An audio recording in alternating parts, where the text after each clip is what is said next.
I'm John Worley. I was involved with the engines at the time that we had the wing car.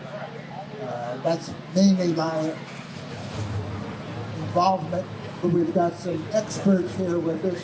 Bill Zerber was here at the time. Gino Laffin was doing testing, and then David Brzezinski was doing suspension work all for those vehicles. Sean Machado is the keeper of the wing car.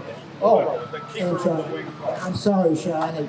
I did want to say that really the father of the wing car is Larry Rathgap, and he had some aerodynamics from he inherited from Huntsville.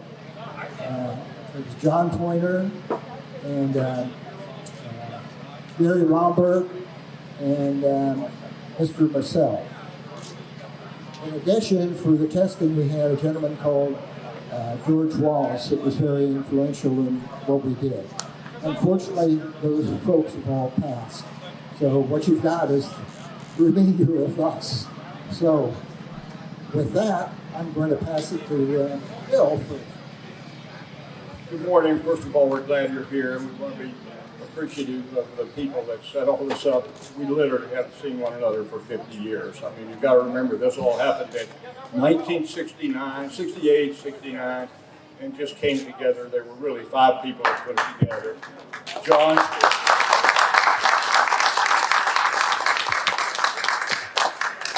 A guy by the name of Bob McCurry, who was getting tired of getting his nose rubbed in, Richard Petty beating him at the racetrack on Saturday. McCurry ran Dodge Division. He paid for the wing car program out of advertising money. It never literally went through engineering. Now, we were in engineering, and the engineers kind of looked the other way. But they never took it on as a program, and fair enough, because we had to have the cars ready in about 8 or 10 months, and it would have taken 18 or 20 months, if that, to get it through engineering. So it's just one of those things. The probability has got to be about 2% or something, 0%, less than, that the thing could have ever come together. The people were there, the money was there, the time was there.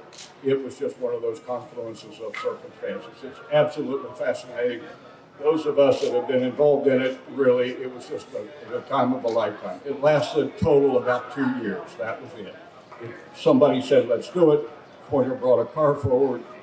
Our friends at the Aero Group from Huntsville sweetened it up, wind tunnels up in Canada and at Lockheed, Georgia, and they sweetened the design.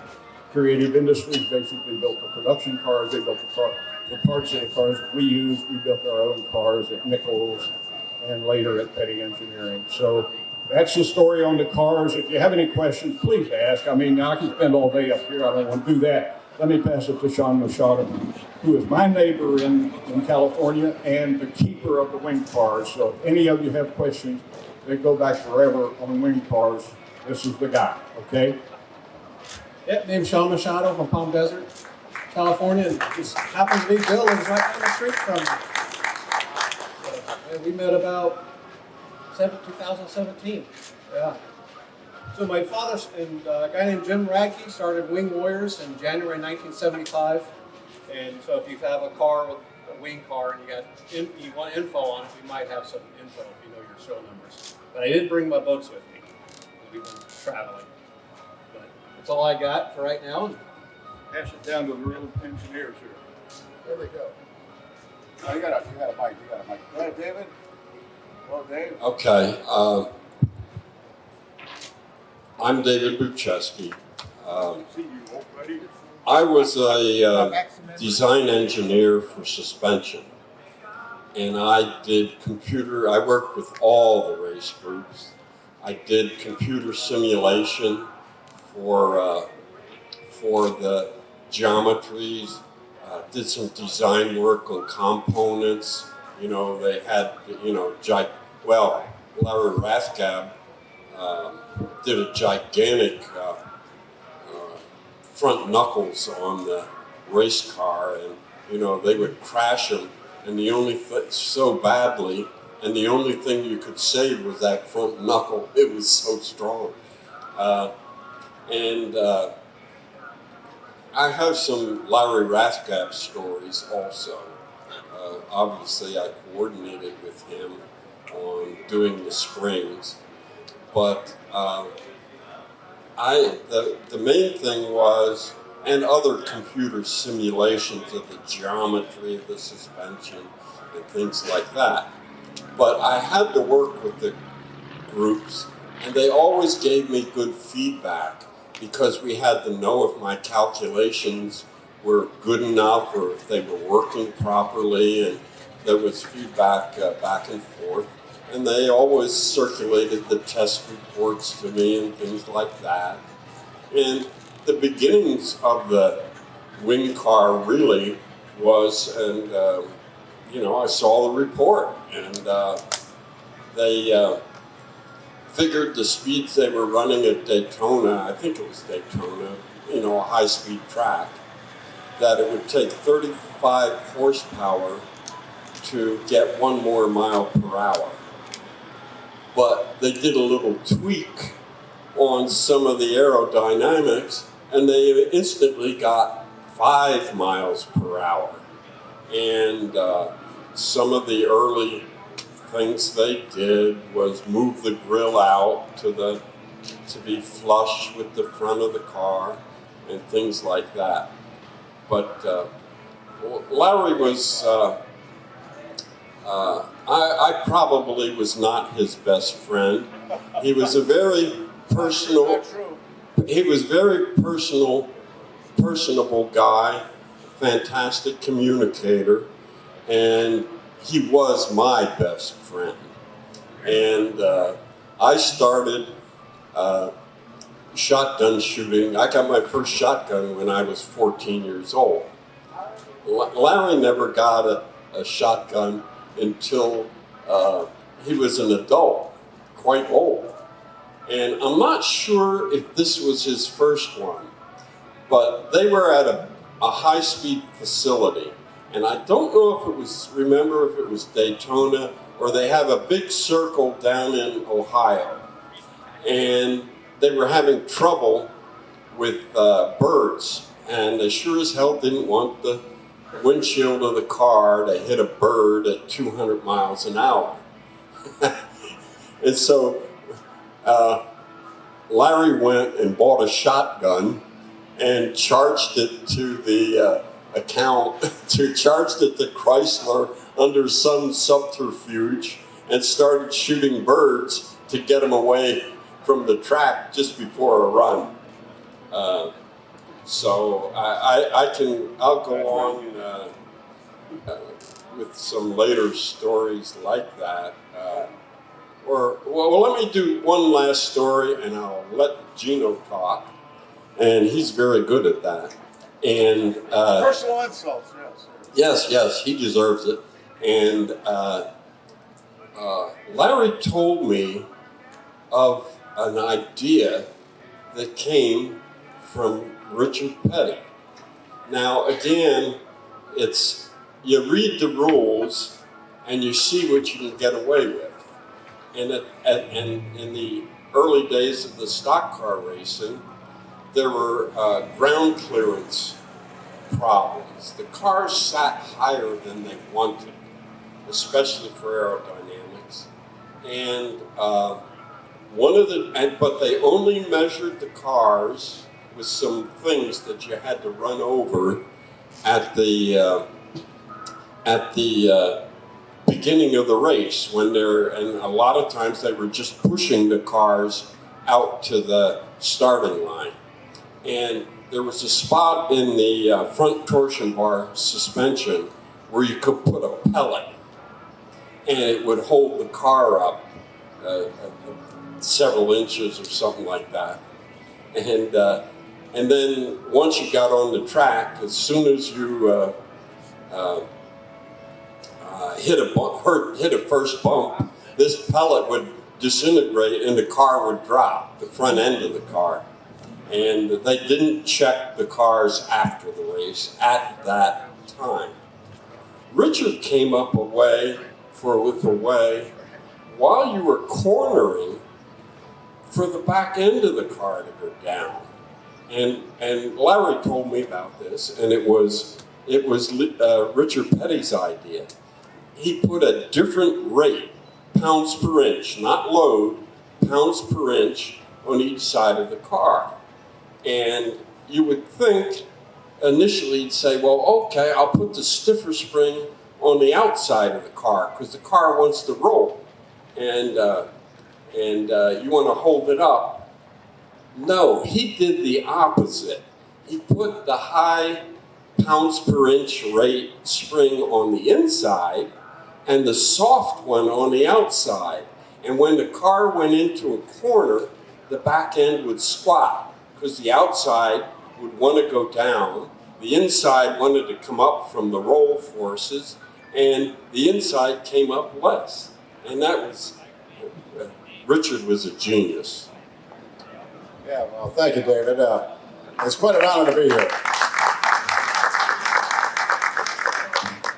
It's quite an honor to be here, and like I was just telling some of these nice people, and as they'll see all your faces out there and look at these cars, it's really magnificent to see the love and the enthusiasm for people that love old cars, and especially race cars. And this gentleman to my left is an icon, too, at Chrysler for powertrain, developed Hemis. And John Worley is really, he's got a heck of a lot of stories about the Hemi. I think the A990 was developed by this man here. Even had titanium, I think, connecting rods. These guys were really serious. They only built 100 of those race motors. This guy here I met in '68. I got a job as a ride and handling engineer. There was two for the corporation. There was a fellow named Larry McLeese, and I was accepted as a second driver, and I had the pleasure of working for 7.5 years with David in the steering and suspension lab for our manager, a guy named Don Geschwinn, who was a spectacular person. Personal friend of Larry Rathgeb, and you ought to look up Larry Rathgeb, and he's in fact, he's in the Hall of Fame in NASCAR, I believe. So Larry was a heck of a guy. And to come and talk to you people, to be honored to be here with Ed, I'd like to thank Ed to invite us. It's pretty humbling for me because on a Sunday day, I had the pleasure of developing the spoiler angles for our mule car, which was a car called the K&K Insurance Special, number 71, with a header over the door that said Bobby Eisen. And that's when I met Bill Serber, because you were working with Larry at the time, right, Bill? And I remember getting called in our manager's office and said, hey, it's Larry McLeese and I. And by the way, everybody I worked with on that day, that's pretty humbling. I told these people, John from Maine, hey, Mark, Carlo over here, you know, it's as old as we are, we're losing friends. And you go through life and you meet a lot of wonderful people, very intelligent people, and it's really heartbreaking. But I'm telling a story for Sunday morning because my involvement here, I shouldn't even be at this table. I was just a development engineer developing this car for spoiler angles. And our task was simply give us the optimum spoiler angle for downforce. And so at our road test garage, we went there and we met the car with Larry Rathgeb and Don Geschwinn and you. And we were introduced to this bullet-looking, wedge-looking race car. My Lord. And we had a machine that we could go ahead and ride and roll, and we could develop spring rates and roll rates for these cars. And it's all corporate cars, competitive cars. We did that for everybody. Try to understand the automobile and its potentials for ride and handling. And so we were given a task to develop the spoiler angle. So we did downforce, and we came to David here, you talked to Rathgeb about the spring rates we wanted, and there was a little over 400 pounds spring rate for those race cars, and for front and rear. And so we got it set up, we got the tires, so we did our testing, so we knew what it was. And then the angle is, well, when you take a spoiler in the front of the vehicle, the relationship to the rear spoiler, well, related to what? Well, it's a body O-line. And so we developed a body O-line with the body guy off the sill. And so what we did was, with an inclinometer, nothing more than a level, we put it down on the sill, went to the front, we zeroed it out with a guy named John Pointer, who came from the military group, from the missile program. You ever hear of our first satellite? It was really the Explorer, and that was a Redstone missile that he helped. But he was an aerodynamicist. So we went to the proving ground on a Sunday morning with the task of developing the spoiler angles that were most optimum for downforce. And here comes a story that's going to say that one of the features on the wing car, one of the features of the wing car that was developed that day. And it's going to dispel all the other rumors.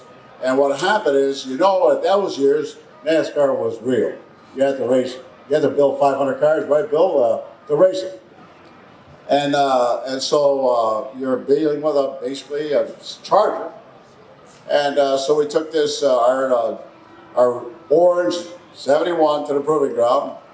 And so our task was to develop spoiler angles. So we set the front chin, set the rear, and by the way, the stanchions, the two vertical stanchions were linear at that time because you guys actually canted them in for the super speedways. We did not have that. And so our job was to say, wow, what the hell is effective is this? Well, remember, we're running with over 400 pounds per inch on the front brakes. So we said, oh, we'll start at 100, 110, 120, and see how effective the spoiler, chin spoiler, and the rear spoiler were. Well, come to behold, as Larry and I would alternate driving, we had a pin recorder next to us. So when we were in Road Test Garage, we put in a linear transducer just to see if we get a 1-inch rise with suspension, left front 1 inch. We had a pin recorder that recorded the 4 points.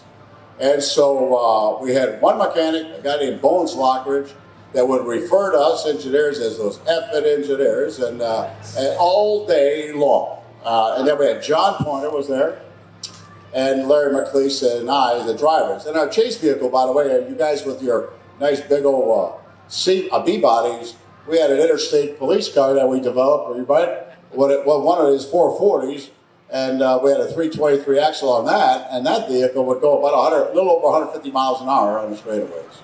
That's how fast those cars were. And we're on a 5-mile oval, and it's 32 or 33 degree banking, I think, at the proving ground, right? So we went up. It's set for 100. It's set for 130 miles an hour.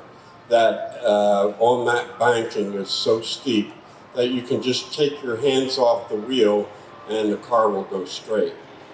Thank you, David. And so we started out. Well, Larry was the first driver. I'm in a chase vehicle, obviously, and we're running at 100 miles an hour. He turns the pin recorder around. He goes 110, 120, and then we come back in the pits to see what our results. We shared that with John Pointer, and we got no reaction. So all these spoilers on these cars, we had no reaction at all at 110 miles an hour. And so we said, well, wait a minute, forget about 110, 20, 30. Let's go 120, 140, 160. Oh, by the way, the proving ground guy was run by Ludwig. He said, we'll fire you guys if you guys go over 150 miles an hour. Well, we needed at least 3 points on the chart every time we set it. So we said, what the hell are they going to know? We'll go 120, 140, 160. And so we just did it. And then we started developing the vehicle. And then I would drive, and Larry would drive, and we would comment about the vehicle handling. And in the corners, like David said, at about 140, 150, you had to steer it into the corners. And it became very interesting. I mean, we never rode. I mean, drove a race car like this. So on one of the laps, and what's great about this story is everybody I worked with that day are all gone. And I had my wife here, Dolores, to make sure I don't lie to you people, but I got 2 guys next to me to make sure I don't lie to you guys. And so what's funny is that on one of the runs, we're running, and I'm chasing Larry, and we're running, and we went up, and all of a sudden, at 160, with one of the chin spoiler angles and the rear spoiler, we start blowing black smoke out of the vehicle, out of the right front. Come in the right front, come around, we bring it to the pits, outside of pit. There was no pit area, just outside of the proving ground there.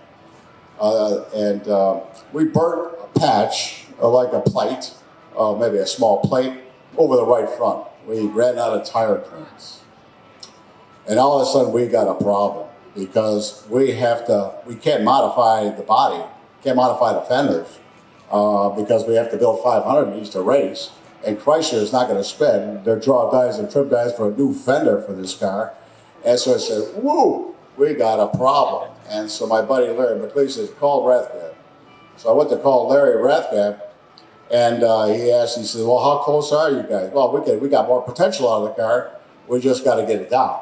and we have a tire clearance. We said, well, just cut a hole in the fender and complete your testing. So we cut 2 holes in both front fenders, and we completed the testing. And when I went out there with that suggestion, John Pointer right away said, hey, I'll just put a reverse scoop on the race car so we can have tire clearance. That's the story of the fender scoops. They paid you guys for this. I'm sorry? They paid you guys. I'm sorry. I don't think any of us have prepared remarks here. That was kind of instructions we got. So we're sort of here to be able to, with the audience, what you'd like to have, so we can kind of count the house here and see, are you going to have questions and do you want to pose them? I mean, how would you like to run this thing? We're kind of flat-footed on exactly the format here, to be very candid with you. I got a question. All right. How did they determine how high to make the wing and how wide to make it? Who wants to do it? Like, did they start low and work high?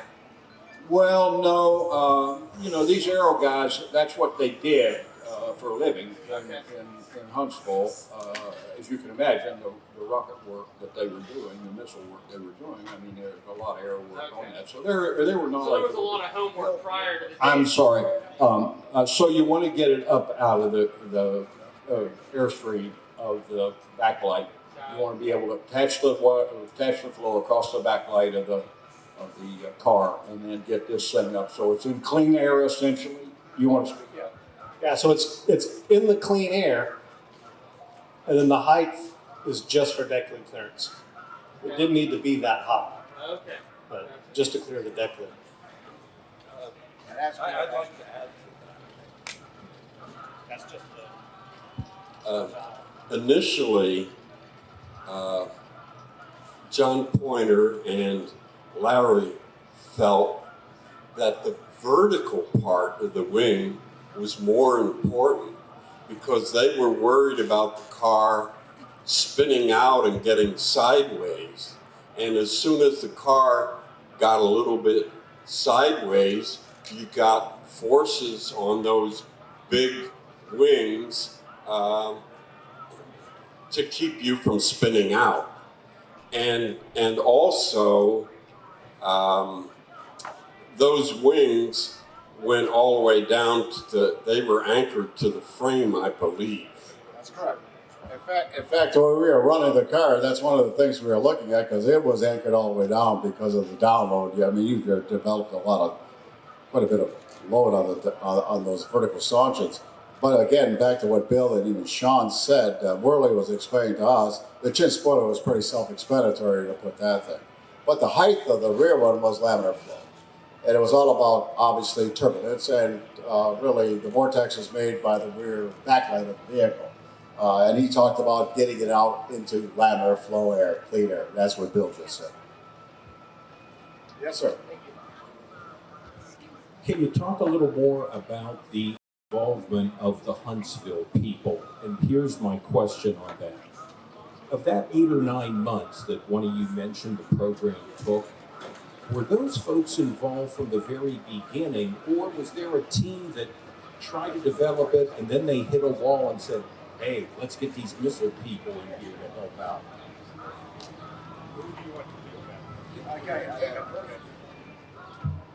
Actually, I mean, this is a serendipitous part of all this. Again, guys, if I tell you the story that this could all come together, you'd say, no, there's no probability. But turns out the Redstone program was winding down. So these guys were up in Detroit.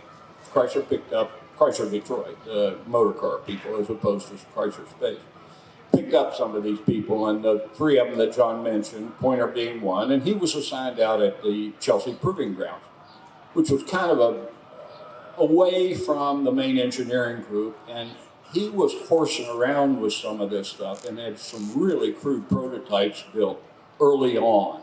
So when the time came to actually pull the trigger on this, and it didn't happen with any great fanfare, it was kind of tentative from day to day because, well, where in the hell is the money going to come from? How are we going to have time to do this? Because Ford had introduced the Talladega, and they had the Boss motor. I mean, these guys were serious and big money, much more money, probably an order of magnitude more money than Chrysler was spending.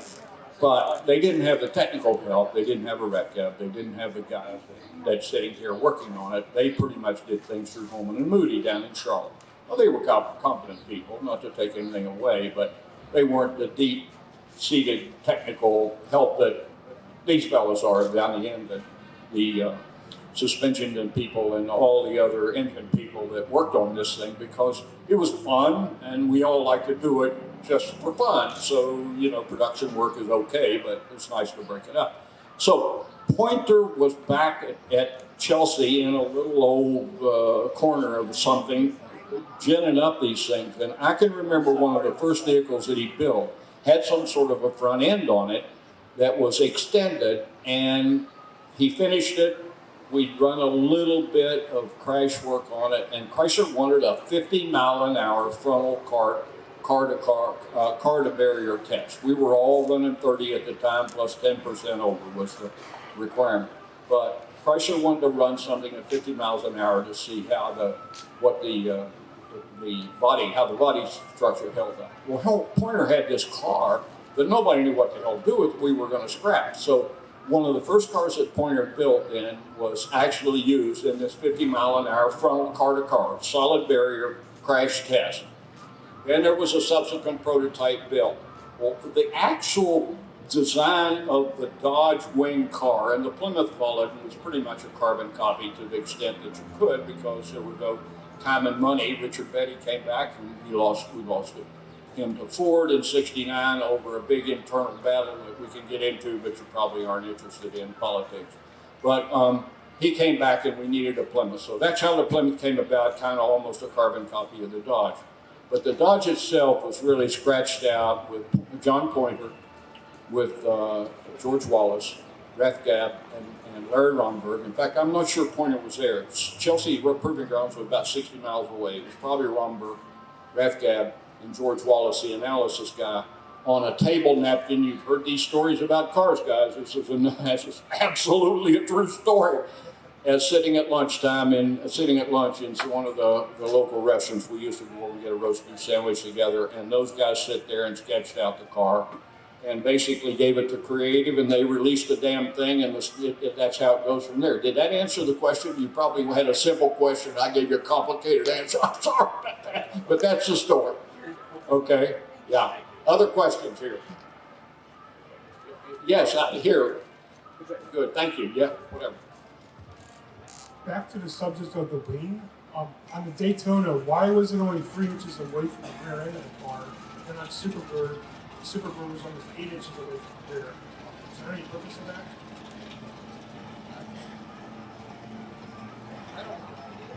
I think the bird was just to make it look different. I'm pretty sure on the Bird it was just to be different on the angle of the wing. Yeah, you got to remember, guys, these automobile companies, Chevrolet never competed with Ford for who was going to get the most money. Chevrolet competed with Oakland. And at Chrysler, Dodge competed with Plymouth.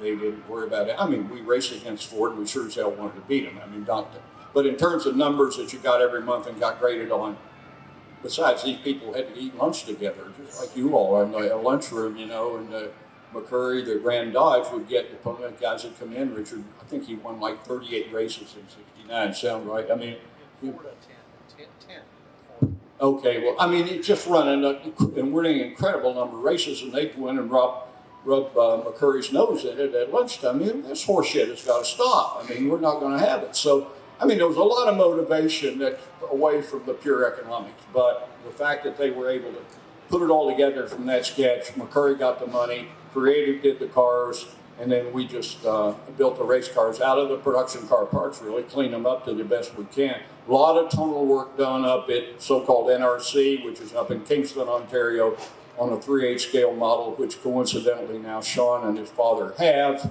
the original model. So that was how that was done. I personally spent some time in the Lockheed, Georgia wind tunnel, a V-stall tunnel, if you're familiar with it.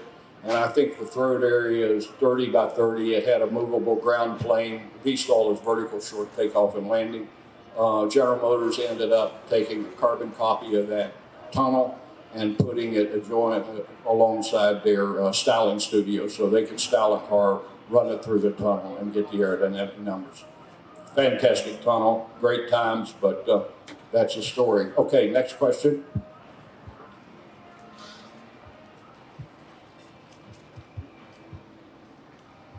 Back to the Daytona, the cutout in the fender. That's for tire clearance. Was that for brake cooling also and air extraction? Does that have anything to do with that? And why wasn't it replicated on the Superbird? No, the Superbird had a fender scoop on it, but remember, form follows function. And if you look at the vehicles that were sold to the public, there is no hole in the fender, it's just a dummy scoop. And so forms follow function. The initial one was ground clearance for the tire, because we got the car that day at 160 miles an hour. We got the car on the ground. On that nose, and you want the nose to go down. You don't want any. In fact, hold it. I forgot about this. In my career, working in engineering initially and knowing John just a little bit, knowing this guy a lot, is this gentleman here ran the truck NASCAR racing program right next to you here. Plus, he's developing, when I met him, the Hemi. So this is quite a celebrity here, and I'm just a grunt engineer. But I'll tell you this, forms follow function to tell you that there are attributes you get when you put the scoop on there, and it was taking heat out and all that, but I assure you, it was all about you get them down and go. But I've got something to tell you that Sean and Bill just reminded me when we used to go hunting with Rathgab. We didn't know the capability of the car, how fast it could go. And maybe, John, you were involved because did you guys rent Talladega? And then you guys rented a Ferrari to see if it would run against it. So here's a hell of a story that Rothgap told us, and you can correct me because I do lie a little, is that they rented Talladega. They didn't know the capability of the car. And I think at that time, wasn't the record at Daytona 190, a little over 190 miles an hour back then in 68, 69? I think Junior had that or something. I thought it was Chevrolet. But anyway, the joke is, what's a capability car? So they said, hey, to me, Gino, hey, would you like to go down? I don't have anything to do with the race group. No, we're going to run the car and our spoiler angles that we have. And so they rented Talladega, and maybe if you guys know the story, because here comes from Rathgab, and you two got to correct me. They rented Talladega, they had a Ferrari, and they wanted to know how fast this car could go with the understanding of Daytona is 190 mile an hour cars now. Well, that car, I think the Ferrari went 221 or a little over 220, and their wing car beat it.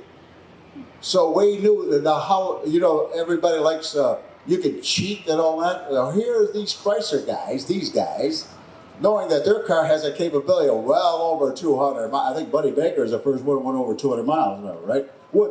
That car had a capability of 220. And come on. So what do you do with this car? You're going to run it. What do you think Ford and GM are going to do? They're going to go crazy. They're going to pull out an NASCAR. There's nothing you can beat it. And so that was the story. Is that right, Bill or Sean? And that was that. And then the joke is, didn't you guys hire a race car? You wanted Richard Petty to drive this car. And Richard would not because he signed a contract with Ford. And didn't you guys get Charlie Glotzback to drive? And that day, did you get fired, Bill? Because everybody in the race group were fired. Because they told Charlie Glotzback, there was only one wing car at the time. I think you guys already had one car, corporate car there. And when they went down there, they said, do not go over this RPM setting. They had a piece of tape. You guys had put a piece of tape right on the tack, but they didn't tell him about a warm-up lap. His warm-up lap was 199 miles an hour, and the red lights came on, and the householder, Maxwell, who fired? Wasn't the whole? All you guys got fired, didn't you? Well, probably. And so that's a Larry Rathgab story because they know they'd have no problem with speed. So that was, I'm sorry about that one. That's Larry Rathgab's story, right? That's awesome. Most of us got fired several times. So on the fender vent, George Wallace had told me we were driving on the Daytona, and he points at the right front fender vent. He said, "Do you know why that's there?" And I said, "Yes, tire clearance." And he goes, "Very good." And he pointed at the left fender vent. And he said, "Do you know why that's there?" And I said, "Tire clearance." He goes, "No, it would look stupid with one." And then I asked him about how come the Bird didn't have a hole in the fender, the Daytona did. And he said they didn't have enough time to get permission without a hole in the Daytona fender to make the car legal for NASCAR. So they just did it with the hole. And then after, they asked NASCAR, did we have to have that on the street car? And they said no. So that's... Sean, there's one more story about you guys. This is about cheaters now. Since I'm with these guys, they're all racers are cheaters, right? And they want to win. What about when you guys had that car was given a restrictor plate, right? What about Larry? I know Larry Knowlton worked on the car, but Larry Gordon, didn't you guys have a restrictor plate on those wing cars? And Rathgeb saying they developed a restrictor plate, and you know you get it checked before the race, right? And then I remember I'm watching the race on TV, and our cars were what, 11, 12, 13 qualifying. They were kind of slow, and then all of a sudden they were told to draft each other. And Larry says they draft each other, and then all of a sudden the Mopars, they start catching up to all the leaders. And they actually almost lapped the track because they said they were drafting each other. Well, it had nothing to do with that. It's the fact that the restrictor plate would delaminate, it would melt, and right? Go ahead, Mr. Here he is, nice gentleman here, he's a cheat. Well, we did some testing for that. And a few of the cars went a little faster. But that wasn't run at very many races. When you're ready, I would like to, Gino reminded me of another cheating story. And there was communication between the teams, the opposing teams, and Ford was beating them at the pit stops. Now, everybody's dump can had an ideal entrance hidden inside it where you would get better flow from the can out the nozzle. But Ford was still beating everybody on the pit stops because they were getting the gas into the car faster. And all the guys were telling Larry that they're cheating. They're doing something on the gas can. And Larry said, no, they're not. So then, I forget if there was they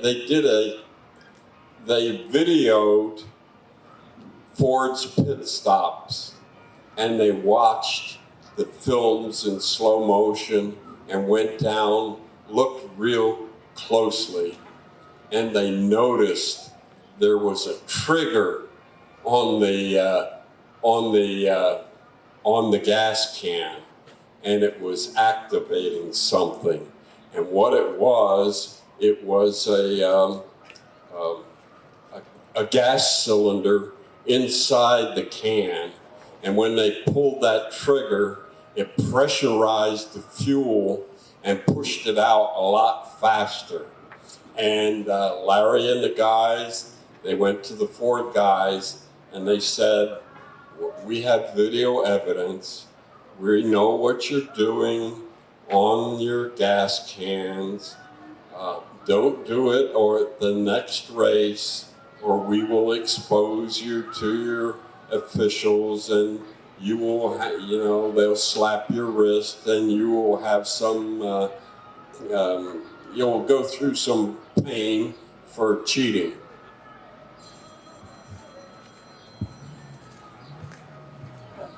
This is a follow-on story to the Chelsea Proving Grounds test that was reference made to before.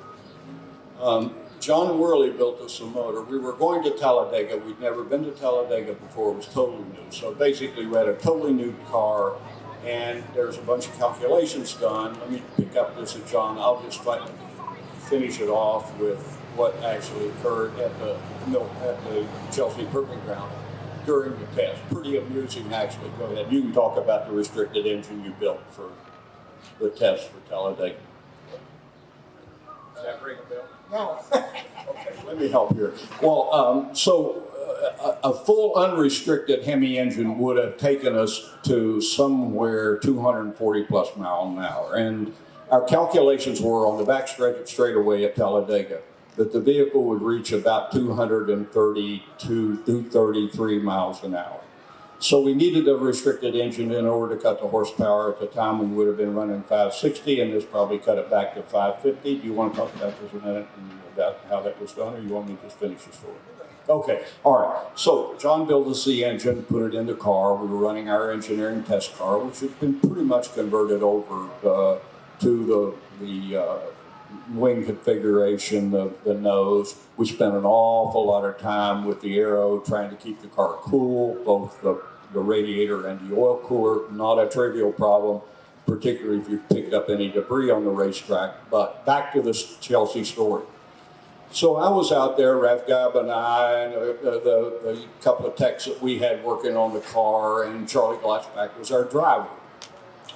So we were running laps, and the big question was, what attitude do you have the car?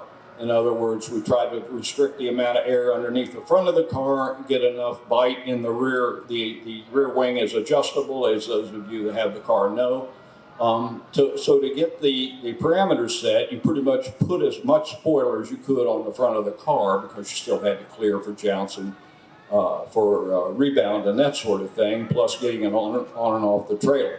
So you have as much spoiler as you can on the back, and then depending on the speeds that you're running, you adjust the rear to be able to get as much bite in as you can in order to get as much downforce on the back end, because the back end tended to be light and come around on you. Okay, so we were running just laps at different settings of the front spoiler was fixed. We were running different settings of the rear wing.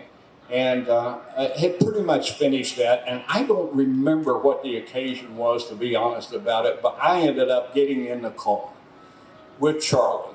So here I was over on the right side of the car with my arm hung through the door bars, and my left bar hung over the main hoop, and Charlie went out. We ran about, I don't know, 5 or 6 laps. The speed at the time was about 233. And I can remember vividly these posts that were all around. This is a parabolic track. So when you're up in the top lane at 120 or 130, whatever these fellows told you there, it was a neutral car. In other words, you could do it with wheels off, with your hand off the wheel. Well, so Charlie was driving the car, but I had this whoosh, whoosh sound as these posts came right by. So I got out of the car. It was fun, and I don't even know what the hell I was doing in the car, to be honest about it. And then Charlie went out and ran some more tests. And we saw him come in after one of the tests, and his arm was out the window, shaking it as hard as he could. What the hell is this all about? So he came on up, and Charlie got out of the car swearing he had his driver's seat was almost, well, Charlie, what's going on? He said, well, I hit a frigging bird out there at about 2:30. This bird had run its way, picked it up in the middle of the windshield, it had run up the windshield, underneath these old Pell rubber seals, and there was bird guts all over the inside of that car, including Charlie's suit. Boy, we couldn't quit laughing. That was the funniest thing we had ever seen. So a story about how those things sometimes have an amusing aspect. So for what that's worth.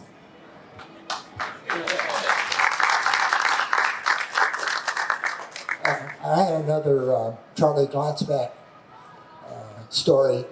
He did a lot of testing for us when he had the time, and we were doing some testing on the wing car.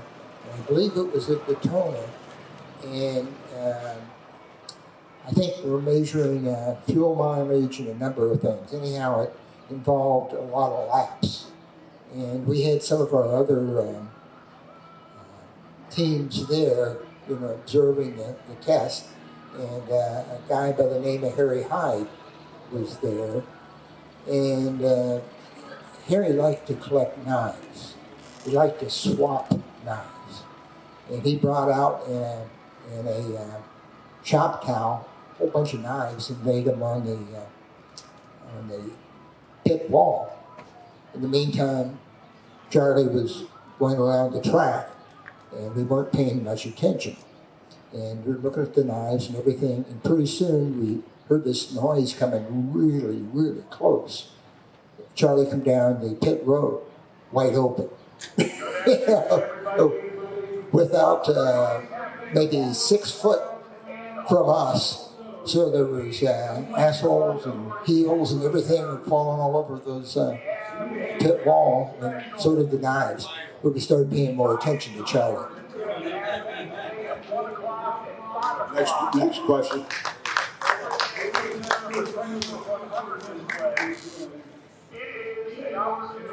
What was the final drag coefficient of the car when you were done? Sorry, I can't hear. The drag coefficient?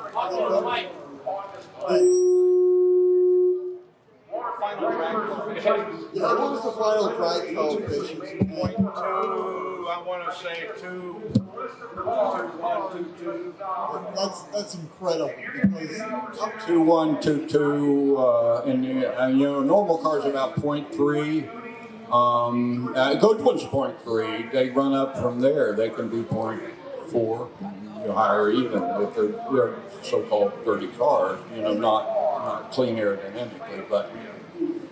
It was, at the time, you got to remember, this is 50 years ago, and this thing all came up like by its bootstraps, and so it was quite aerodynamic. The interesting thing about these cars, I don't know how much you want to get into it, but the suspension guys had pretty much had the suspension on the race cars wired down until Aerodynamics came along, and all of a sudden it was a different set of loads. We knew nothing about aerodynamics, actually, nothing really.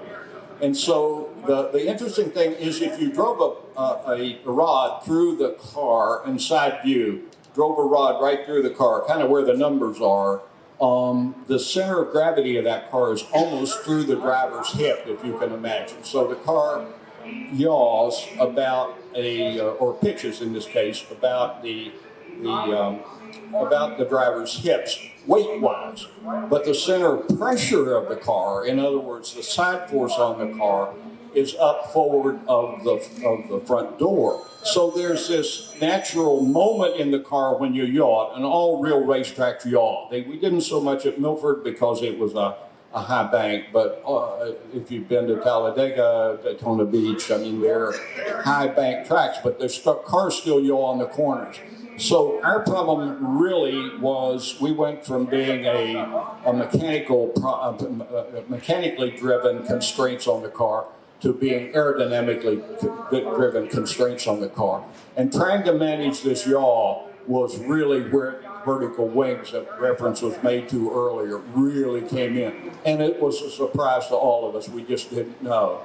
But turned out that car, it made it act like it was running on rails, actually, just coincidentally, because you had to have that to get the thing up in the air.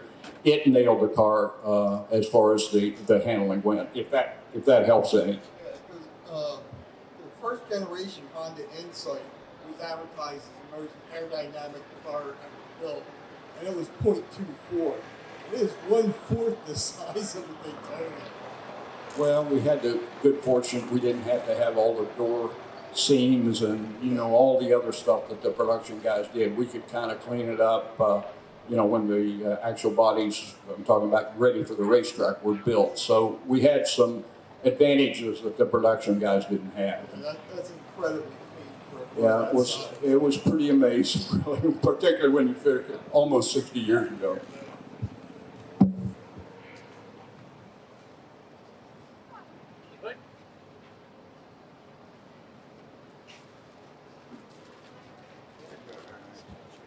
Any other questions? I read a story about the cable for holding the spoiler on the wing in the back, that they were running the car and the wing flew off of the car, and it was a safety issue to stick that cable through there so that it wouldn't come off the car. Also, on the front end of the cars, you know, they had to be a certain height off the ground when they checked them at tech.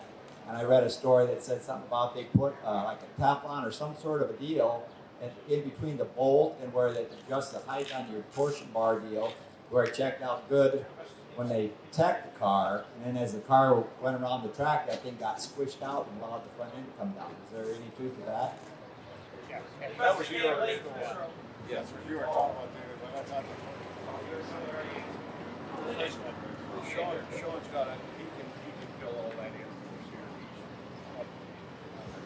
Yeah, the first race with the cable was the 70 Daytona 500. And Petty had already installed it in his car. And Buddy Arrington hit the wall in his Daytona. And the wing broke and flew up in the air, but just landed on the track. And so from that accident on, it was mandated that all the cars had the cable. So Petty did it just out of theory, and that race proved it. Yeah, the spacer you talked about earlier, yeah, that's true, they did do that.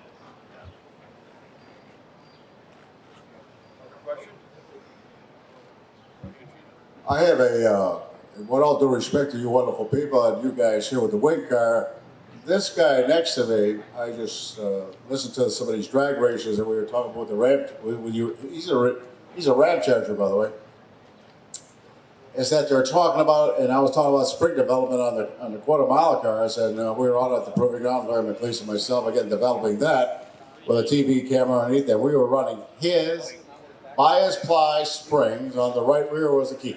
Right rear, and we're trying to control axle launch in the vehicle. He supplied the motor, and that gentleman over there, the fellows underneath that tent, he said, Gino, what was the spring rate? And I said, I can remember 01, 2, and 3. He goes, we're still running them. 02 and 3 are still running them. This is this guy to my right.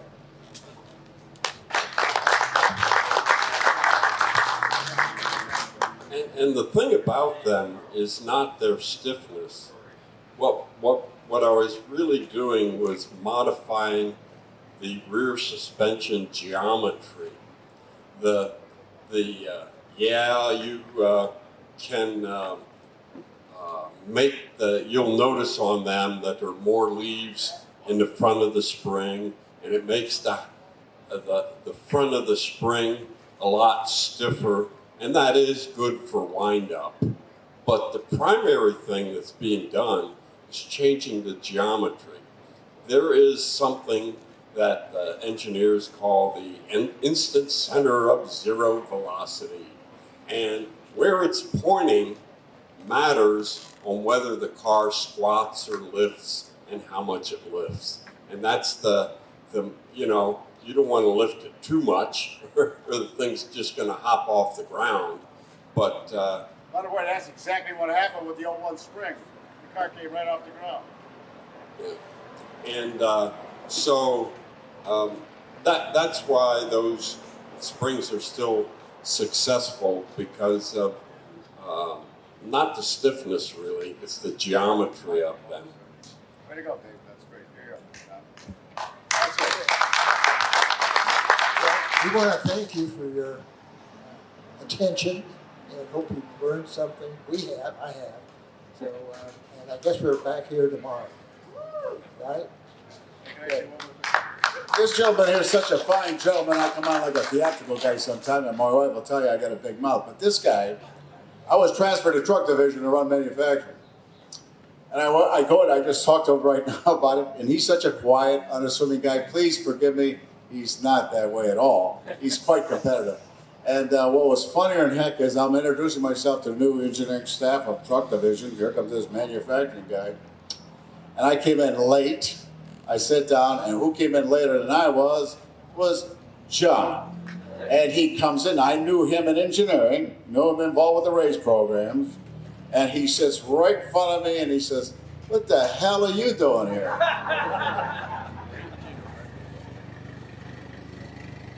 Thank you for being